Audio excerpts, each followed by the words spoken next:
Tara, selamat pagi Jess.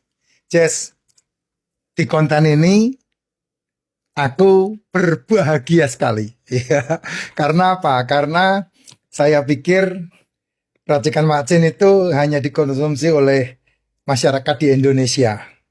Ternyata racikan macin udah tersebar. Saya dapat kiriman foto dari Australia, racikan macin sampai di Australia. Saya mendapat mendapat testimonial di Taiwan, di Singapura, di Kuala Lumpur, di Malaysia, di Belanda, di Amerika. Nah, ini dari Eropa.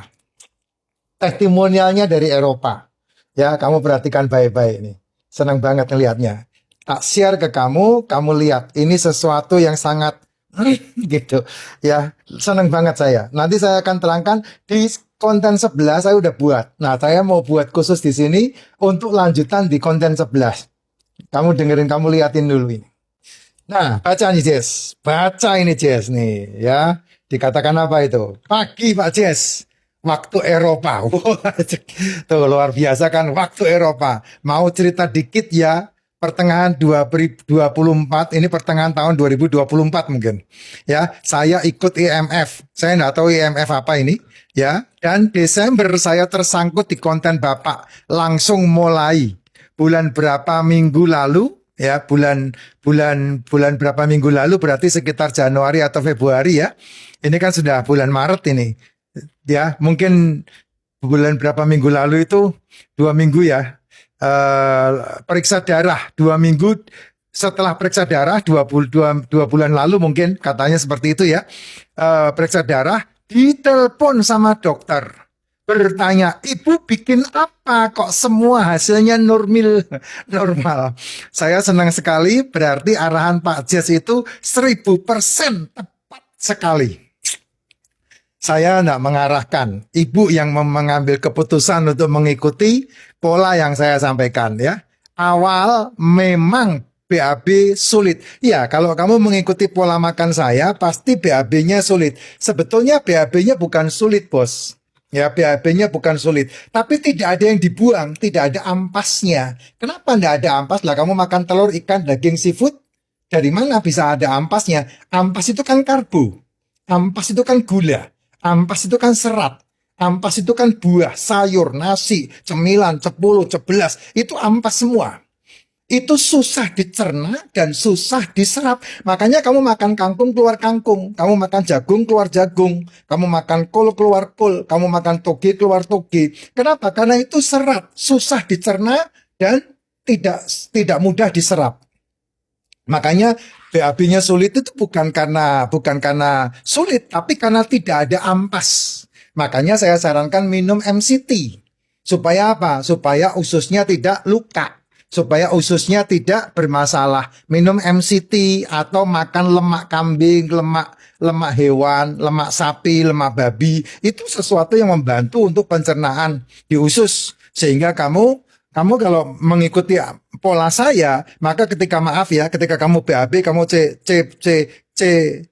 CEC BO ya, cebok, maka terasa di anusmu itu berminyak. Karena apa? Karena kamu makan MCT, kamu makan lemak. Sehingga itu akan membuat, dulu saya sama, sampai keluar darah.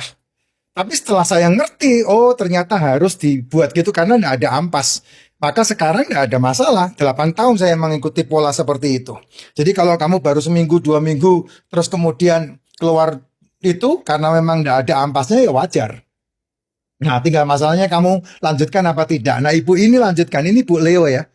Sulit dan suka GERD, saya jadi takut dan ragu. Dan suka takut dan ragu. Tapi ternyata setelah beberapa minggu hilang dengan sendirinya. Betul, setiap ada aksi pasti ada reaksi. Nah, mungkin tanpa aksi muncul reaksi, tidak mungkin. Hukumnya adalah sebab akibat. Setiap kali ada akibat pasti ada sebabnya. Demikian juga dalam kesehatan, demikian juga dalam kekayaan, demikian juga dalam kehidupan. Selalu dimulai dari sebab baru kemudian ada akibat. Akibatmu hari ini adalah sebab 3-5 tahun kamu yang lalu. Ya, sebabmu hari ini akan berakibat 3-5 tahun yang akan datang. Itu kamu harus catat baik-baik ya.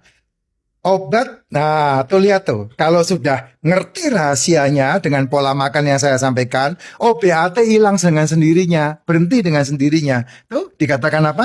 OBAT, kolesterol, statin, berhenti total. Sekarang melek, apa itu? Melek merem, saya ikutin VT Pak Jess. Terus makasih untuk saran-sarannya yang betul-betul jos. Banyak cocot tapi bermanfaat. Hahaha. Di bawah ini saya sertakan foto lab saya. Tuh keren banget, Jess. Kamu kalau lihat bisa zoom hasil labnya itu jos banget. Kolesterol tinggi, gula darah rendah. Makanya kalau kamu ngikutin pola saya, nggak usah pusing dengan kolesterol. Statinnya langsung diberhentikan. Ya kalau ada kandir statinnya pun bisa langsung diberhentikan. Nggak ada masalah. Nggak ada masalah. Kenapa? Ya karena memang kolesterolnya nggak perlu dimusuhin. Yang perlu dimusuhin adalah gula darahnya. Gula darahnya harus di bawah 150. Tapi kalau saya mau sarankan, jangan gula darahnya yang dicek, tapi HbA1c-nya, hemoglobin dalam darahnya yang dicek. HbA1c-nya harus di bawah 6, 5,7 atau 4,7 atau 5,2 itu jos banget. Ya, itu yang harus dilakukan. Dan untuk kamu kalau mengikuti pola makan seperti yang saya sampaikan, tidak makan malam dan tidak makan pagi, kamu 18 jam tidak makan, ya enggak usah takut insulinmu berlebih. Enggak usah takut gula darahmu berlebih. Kenapa ya? Karena enggak ada gula yang dimakan. Karena enggak ada gula yang dimakan, enggak ada karbo yang dimakan, otomatis gulanya diambil dari telur, ikan, daging, dan seafood yang dicerna, yang dimakan oleh tubuh. Jadi itu cukup buat tubuhmu, nggak ada masalah. Makanya gulanya stabil. Kenapa gulanya stabil? Nggak, karena kamu berhenti kue, kamu berhenti jajan, kamu berhenti semua yang berhubungan dengan cemilan 10-11. Nih, kamu dengerin baik-baik omongan saya, dia. Saya kalau ngomong ini sakti mandraguna loh. Nih ya, kamu kalau mengikuti pola makan saya dan kamu bandingkan dengan cara makan kebanyakan orang, saya ambil aja pola makan kebanyakan orang itu adalah full board ketika orang meeting. Jam 7 pagi makan, jam 9 dia udah coffee break. Jam 12 makan, jam 3 udah coffee break. Jam 7 malam makan. Kapan lambungmu kosong? Kapan lambungmu istirahat? Nggak ada. Lambung kalau tidak istirahat, insulin tidak akan turun. Pankreas akan terus. Itu kerjaan pankreas. Nah, itu yang membuat kamu bermasalah. Makanya gula darahmu melonjak. Bayangin ya, lambung kosong itu butuh waktu 4-5 jam. Insulin turun butuh waktu 8-10 jam.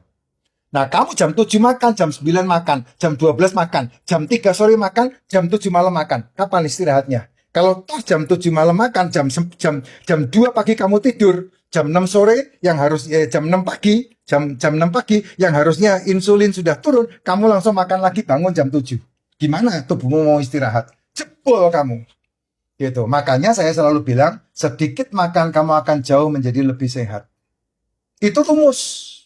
Makanya kalau saya di luar, ada pertemuan atau apa yang makan 3 kali, coffee break 2 kali, saya pasti menentukan kapan saya makannya. Mau di siang atau mau di sore. Pagi tidak mungkin.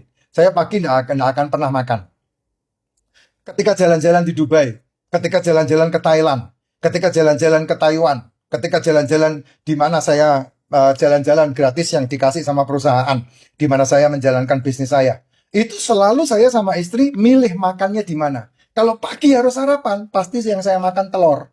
Bisa makan 3, 4, 5, dan itu pun last minute. Biasanya last minute itu jam berapa? Jam 9 ya bro? Jam 10 last minute, baru makan telur. Gitu, jam 10 makan telurnya. Siang nggak makan, nah sorenya baru makan. Itu. Jadi kamulah yang memilih kapan kamu mau mengasupkan makanan ke tubuhmu. Dan yang kedua, apa yang kamu mau masukkan ke dalam tubuhmu. Nah, itu pilihannya ada di kamu, Pak. Karena kamu yang memutuskan. Mulutnya kan mulutmu. Tenggorokannya kan tenggorokanmu. Lambungnya kan lambungmu. Ususnya kan ususmu. Ya. Jadi kamu yang menentukan. Kalau kamu salah menentukan, ya itu berakibat kamu sendiri yang menanggung, gitu ya. Tapi orang seringkali marah sama saya.